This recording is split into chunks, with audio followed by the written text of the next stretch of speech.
Ashutosh, Kuno national park 7:30 बजे पहुंच जाना था चीतों को, लेकिन अभी तो विमान लैंड नहीं हुआ है। तो क्या तैयारियां हैं, कब तक विमान लैंड करेगा? जो थोड़ी सी देरी हो रही है, इसके पीछे की वजह क्या पता चल पाई?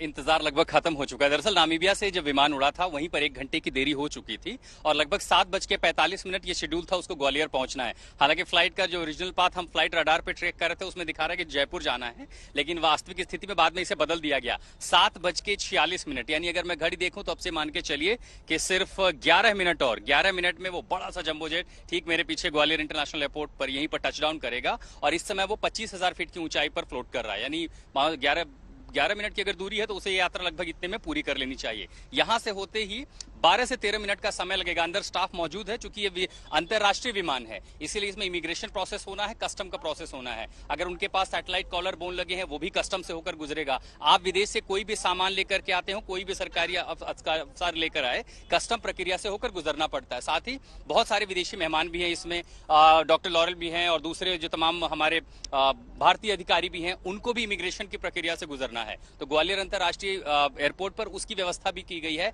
इमिग्रेशन और कस्टम की प्रक्रिया 10 मिनट में पूरी हो जाएगी। उसी के साथ साथ भारतीय एयरफोर्स के जो हेलीकॉप्टर हैं उसमें इन चीतों का जो केज है 8 केज उनको लोड किया जाएगा और फिर उसके बाद 20 मिनट की यात्रा और रहेगी। आप ये समझिए कि ज्यादा से ज्यादा 8:30 से लेकर के 8:45 तक ये विशेष हेलीकॉप्टर कूनो नेशनल पार्क पहुंच जाएंगे। तमाम तैयारियां अपने आखिरी स्तर पर हैं और जैसे कि हम बात कर रहे हैं ये जो समय है वो 9 से 10 मिनट का रह गया होगा। 10 मिनट के अंदर ठीक ऊपर से विशेष विमान जंबो जेट उतरेगा और उसके बाद हम शायद पहली तस्वीरें आपको यहां पर दिखा पाएंगे जैसे ही प्लेन यहां पर लैंड करेगा। इस समय जो है हम अब से थोड़ी देर पहले जब फ्लाइट ट्रैक कर रहे थे वो भोपाल के ऊपर से गुजर रहा था और अब शायद 9 से 10 मिनट का समय रह गया है जब इस विशेष विमान को यहां पहुंचना है। यहां उसे ज्यादा समय नहीं लगेगा।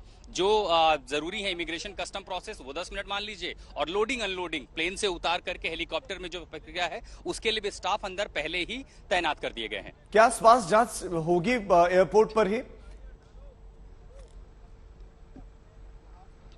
देखिए ये सारी प्रक्रिया तो पहले ही हो चुकी है। इन चीतों को पहले से 1 महीने से ही क्वारंटीन में रखा गया था। ये बाकी ब्रीड से अलग थे। साथ ही इन पर लगातार मेडिकल परीक्षण हो रहे थे और क्वारंटीन के साथ साथ इनको हिंदुस्तान लाने, जब भी अफ्रीकन कॉन्टिनेंट से हम आते हैं कई बार तो वैक्सीनेशन जरूरी होता है, फिर चाहे इंसान आए चाहे जानवर आए। तो इनका टीकाकरण पहले ही हो चुका है। वैक्सीनेशन के साथ साथ जो और जरूरी चीजें थी, इनको दवाइयां देनी हो या स्वास्थ्य, क्योंकि टीम जो डॉक्टरों की है वो उस विशेष विमान उनके साथ ही चल रही है तो उनके स्वास्थ्य को लेकर के बहुत ज्यादा फिक्र है नहीं। हालांकि ये बात जरूर है कि वो भूखे हैं और इसीलिए वो चीतल मंगाए गए हैं जो कूनो नेशनल पार्क में होंगे, जहां पर इनकी हंटिंग स्किल भी देखने को मिलेगी। तो बहुत ज्यादा यहां पर विलंब नहीं होगा। स्वास्थ्य जांच जैसी कोई लंबी प्रक्रिया फिलहाल आपको यहां देखने को नहीं मिलेगी, क्योंकि जब टीम डॉक्टरों के साथ है और केज में इतना एक्सेस दिया गया है कि डॉक्टर उन चीतों को देख सकें, उनके आसपास रह सके और जैसी जरूरत हो मॉनिटरिंग कर सके। 11 घंटे की यात्रा में उन पर लगातार नजर रखी गई है। तो यहां पर आप समझिए कि बहुत ज्यादा विलंब नहीं होना। और दूसरा यह भी है कि 9:30 बजे प्रधानमंत्री को भी यहीं आना है, यहां से आगे उनको भी कूनो नेशनल पार्क जाना है, इसीलिए जो कुछ भी होगा वो ताबड़तोड़ होगा।